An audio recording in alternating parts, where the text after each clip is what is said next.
Hi guys, welcome to another Q&A with me. I know we haven't done one of these in a while, so I have a bunch of your questions from the last video that I just did, and I'm going to get to them. Thank you so much for your lovely comments about my dad. He's doing great, but like I told you in that video, we have a ways to go, and all the new content that I talked about and me teaching actually now won't happen until May, but that's just a couple weeks, so that's the goal. Is running bad for my turnout? I don't think running is necessarily bad for your turnout per se, but I caution dancers against running for shin splint purposes. You can get really, really bad shin splints, and it also can really, really tighten your hamstrings and hips, thus leading to worse turnout because, again, your hips are going to be really tight.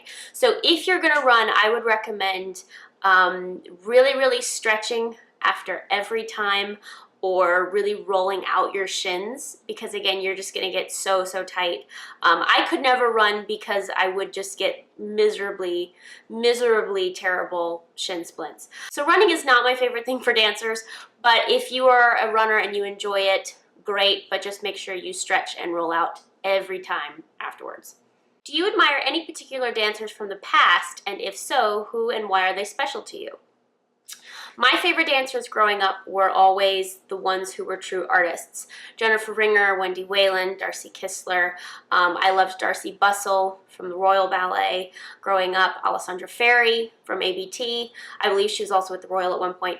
But to me, you know, dancers that I grew up watching, who I idolized, and also ones who I think are beautiful now, are the ones who are the artists and who make something of the steps, and it's not all about, look what I can do. So those were sort of my idols growing up, and they're all retired now, but except for Alessandra Ferri, who is coming back. I don't know if you know this, Alessandra Ferri is coming back to do Juliet, one performance of Juliet with ABT in June, and I think she's maybe 55-ish. I can't remember her exact age, but she's like around 55, which is unbelievable, and I see her at steps all the time, and I just think, I hope I look like that when I'm 55. I understand classical ballet is taught and performed slightly differently depending on where you are in the world. What are the differences you have observed as a professional dancer? A lot of you have asked me to kind of do a video on all the different ballet styles, which I will try and do. It's just that I'm not as knowledgeable on many of them as you could maybe find elsewhere. I've really been taught in the Cicchetti when I was little, the sort of basic classical ballet and Balanchine. I don't really have a lot of Vaganova knowledge. I don't really have a lot of the Royal Ballet knowledge. But I think the biggest difference, honestly, are the arms and the heads. For example, Balanchine dancers, everything is very big, very elongated. You know, the bigger, the better with Balanchine. We were always taught more, bigger. Whereas the Royal Ballet training is a lot more placed. The arms aren't as stretched out. It's much more sort of textbook.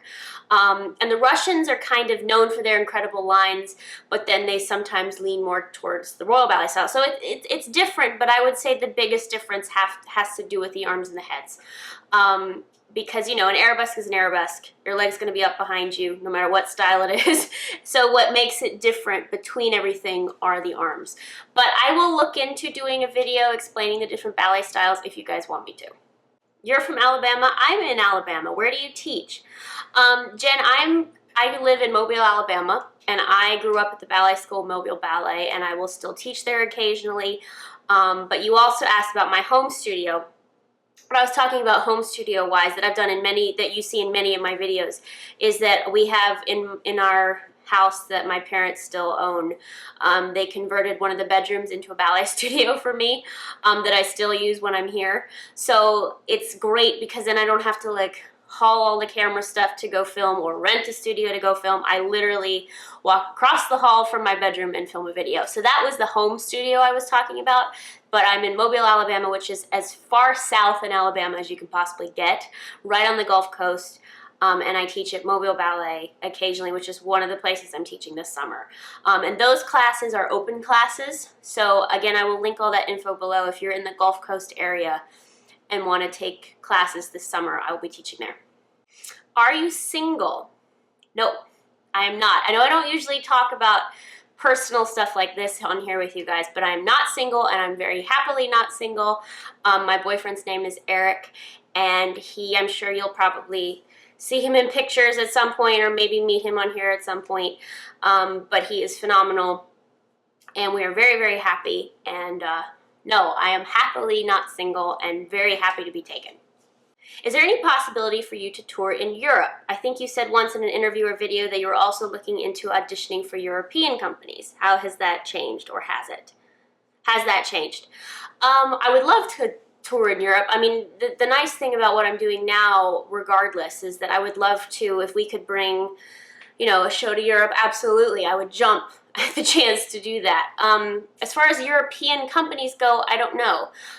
Probably not, because as I said, you know, I am dating Eric. We are very happy, and we are serious. And so I would probably not, because of his job. He's actually in the military. And so I probably am now going to look more towards American companies, depending on where he is, etc. But I'm definitely still in the realm of looking into companies. Not right now because of my dad, and this summer I need to kind of take some time. Like I told you guys with the Kennedy Center performance, I kind of have a funky calf going on right now. But come the fall, I might be looking into companies. But again, it will depend on him. It'll depend on where I am at the moment. And like I said, company-wise, I really want to join one, if I join one, that's going to be supportive of the YouTube, of the blog, of everything else, because this is really, really important to me. And this literally kept my name on the map when I was very, very sick, and it helped me mentally. And I love you guys a ton, and this is sort of my identity now. As a dancer, I'm known for relating to you guys and doing all this, and that's really, really important to me. So it would have to be a company that would allow me to keep that. That's kind of a non-negotiable. So again, this is all up in the air. Right now I'm focusing on my dad and my family and you guys for the next 6 months, but we'll see what happens. Hi Katie, I have a question. What are your thoughts on ballet dancers eating a vegan diet? I'm on the fence about it and would really love your advice. Thanks. Lily, I know a lot of people are on the fence about this. In all honesty, I tried it once. It could have been that I didn't do it correctly, but it just did not quite work for me. I need more protein than I was getting. I know one girl that was absolutely hardcore vegan at New York City Ballet, and it worked for her beautifully. I know another that was hardcore vegan, and she was injured all the time. Now, I don't know if that was due to her diet or not, but, you know, I think it's, in terms of any diet that you choose, you have to make it work for you. If it's not one you can stick to, if it's not one that makes you feel good or dance well, you don't have to stick to it. You know, just because, oh, it's the fashion trend, or oh, it's a vegan diet, I have to do it. It really might not work for you. And if, you know, how you dance is the most important thing. And that's when I realized, when I started not feeling good on it, I was like, my dancing is taking a toll because I'm trying to be on a vegan diet. So I had to go back to eating meat. But, you know, if you try it and you feel great, do it. You know, there's no one that says you can't. Just make sure you're getting all of the nutrients that you need as a dancer, and you're getting enough calories. I think a lot of people tend to think vegan diets are basically lettuce, but it's not. So make sure you're eating enough calories, make sure you're getting enough protein, but if it works for you, go for it. Any chance you can do a variations video on YouTube? I did mention that a little while ago. I'm really going to try to do that for you guys. Even if it's a short one, maybe like I told you, I'm teaching the fairy variations this summer in one of the summer courses. Maybe we'll do that here also, and I'll break it down and you guys can learn it. Because again, teaching variations online is tricky because I don't want to have any copyright issues. You know, that's, for example, I can't teach you any balancing. I can't teach you any, you know, wheeled in, or, you know, anything that might have copyright issues. But things like the fairy variations in Sleeping Beauty, where there are 18 different DVDs of it, and it's very standard, it's very pet-a-paw, we can work on those. So I will definitely try. My only concern with those is how long of a video it's going to be. It might be a shorter video, and I'll say pause here or rewind if you want to see that again. I don't want to make them hour-long videos, but I will try and do variations on here for you guys. Have you ever thought about doing a floor bar series? That's a great idea. I would have to do some research because I haven't taken too many floor bar classes in my time, and I would want to give you guys a really good one. But I think floor bar is fantastic. If you can take a class somewhere or if somebody's offering that, please do floor bar. It is a great supplement to your dance training, not in placement of your dance training, but a great supplement to it. But I will look into that, and maybe I'll do one on here. You know, I think it's a fantastic conditioning thing. Floor bar is so hard. Now, floor bar is not the same thing as a stretch class. A stretch class is more of stretching and breathing and whatever. Floor bar is literally doing ballet laying on your back on the floor. So I will look into that if you guys are interested. But if you have the opportunity to take a floor bar class, do it. It's phenomenal. Do you have any advice for a dancer working through pregnancy? I know you haven't had to experience that personally, but maybe you have worked with other dancers who have. Yes, I know a lot of dancers, especially at New York City Ballet, have taken class up until the day before they gave birth, and some completely stopped. I think it depends on you personally, how you're feeling. The most important thing, obviously, is your unborn child. I would not do anything to risk that.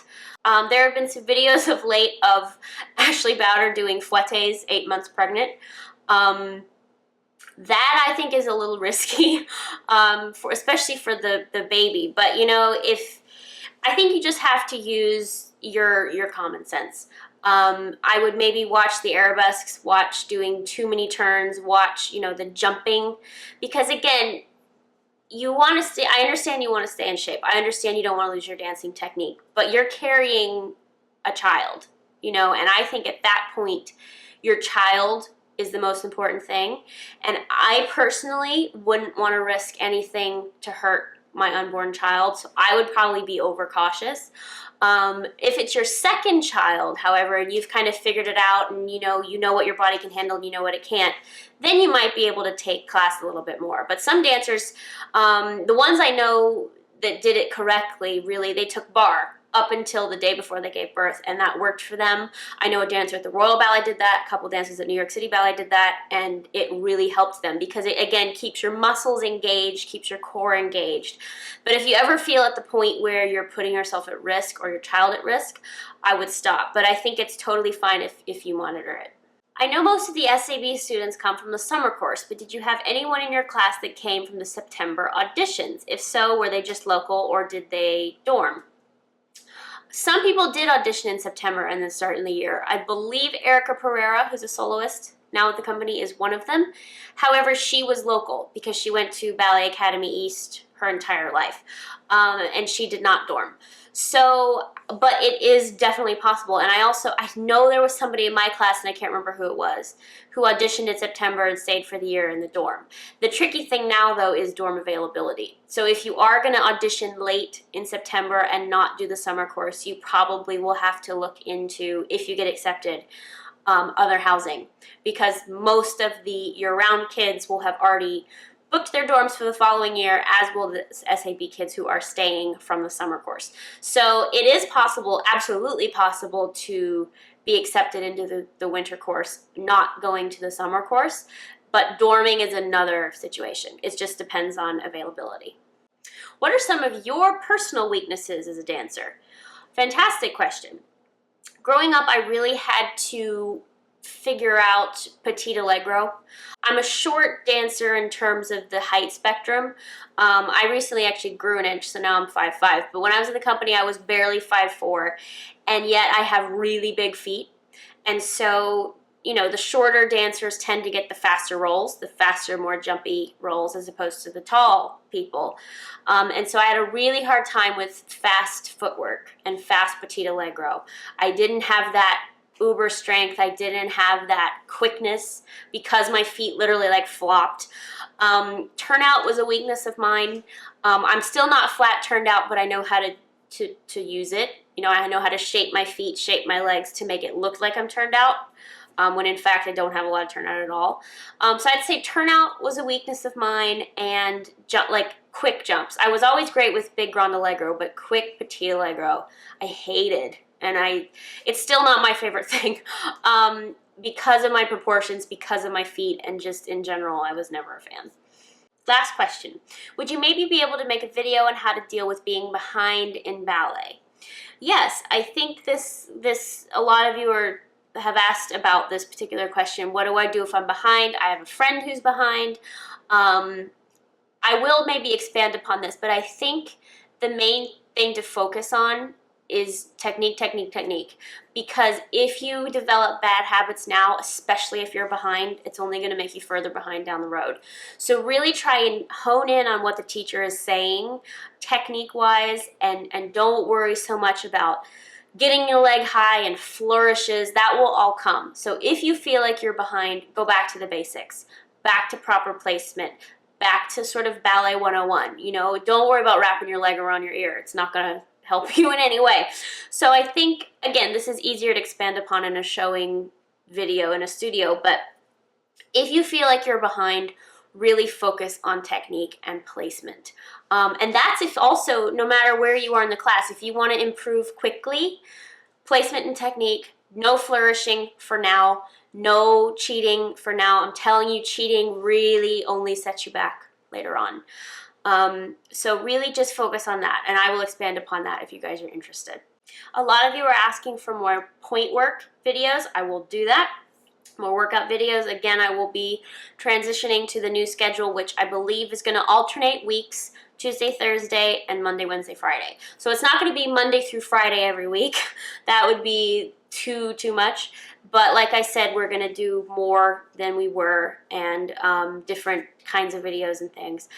A lot of you want point work. A lot of you want point shoe videos, which I will do. A lot of you want more diet videos, which I will do if you are interested. But again, I think all of your suggestions are great, and I will really try and get to all of these. Thank you so much for your incredible comments, incredible video suggestions. You've kind of whatever my brain on all of that. I appreciate it. Again, all of this new scheduling and content will come in May. Thank you for the lovely comments about my dad. I told him about it, and he sends his thanks and love to all of you. He's doing much better. We're still trying to figure out what caused the problem in the first place, obviously, so they're doing more tests and stuff, but he's going to be fine, and that's the most important thing. If you missed my sort of music video to the Brooklyn Duo's cover of Adele's Hello, it is over there to watch. I love you all. Thank you so much for your support and love. As always, I mean it every time, and I will see you very soon.